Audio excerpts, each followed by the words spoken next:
Dans ce voyage immobile, au-delà des paradigmes de l'âme incarnée, s'ouvre à nous un monde ignoré, occulté. Nous en sommes si proches, tout en étant absents de ces réalités si bien cachées par les médias sponsorisés par l'oligarchie planétaire. Notre monde est fait d'amour, de partage et de bonté en fonction du niveau de chacun. Le leur est innommable de haine, de laideur, de meurtre et de guerre. Pourtant, il nous est possible d'y pénétrer derrière notre écran et Internet. Et là, stupéfaits, nous découvrons tous les plans machiavéliques de ces dégénérés. On réalise soudain que bien que le mal nous touche parfois, les tourments du passé et ceux que nous traversons en ce moment semblent peu de choses par rapport aux abominations subies par les enfants victimes de ces sectes qui nous gouvernent. Ils nous ont opposés pour mieux nous contrôler.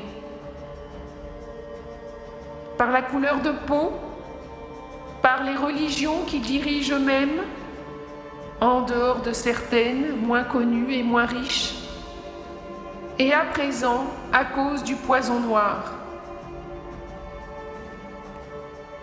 Il n'y a que deux voies possibles. Protéger la vie sous toutes ses formes ou les laisser la détruire. Êtes-vous de ceux qui sont incapables de comprendre et d'accepter ces révélations? Faites-vous partie de ces gens qui parlent d'amour et ne sont en réalité que haine et colère? Si Jésus avait encouragé à tendre l'autre joue si l'on vous frappe, il n'y aurait plus un seul chrétien sur terre de nos jours. Nous, peuple d'Occident, descendons d'Hyperborée. Les églises des Gaules étaient odino-chrétiennes et l'église des rois de France aussi. Les véritables apôtres étaient odino-chrétiens. Les pagans sans foi ni loi qui s'amusent à jouer aux vikings font du folklore. Les autres, les néo-nazis, sont manipulés par les véritables nazis qui nous gouvernent. Ceux qui, au nom de l'humanité, dénoncent les barbares cannibales de la Kabbale sont attaqués de toutes parts. Les lanceurs d'alerte ont toujours été les cibles des serviteurs du chaos. Ils combattent à leur façon, grâce aux réseaux sociaux, ces ennemis des peuples. Des millions de gens, grâce à eux, sont devenus des guerriers pacifiques. Les faibles et les tièdes rejettent toutes ces horreurs.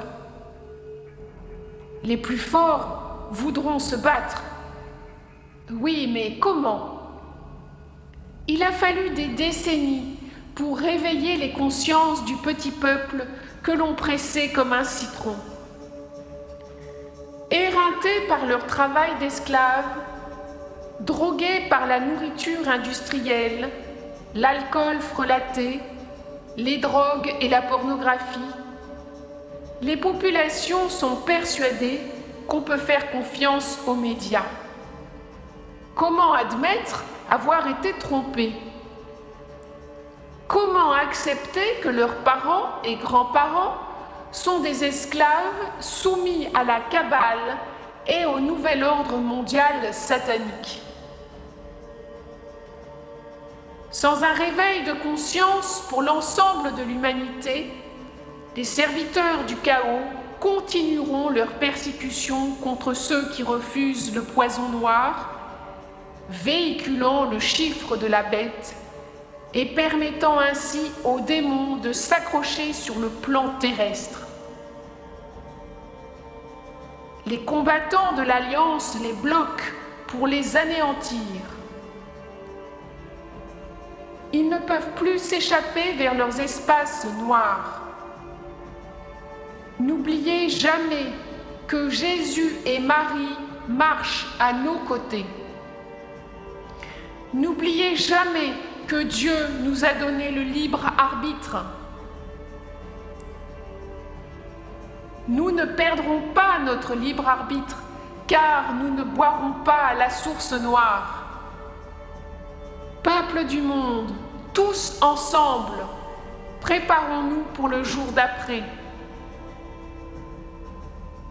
La lumière divine dissipera totalement les ténèbres et nous connaîtrons enfin la paix et le bonheur.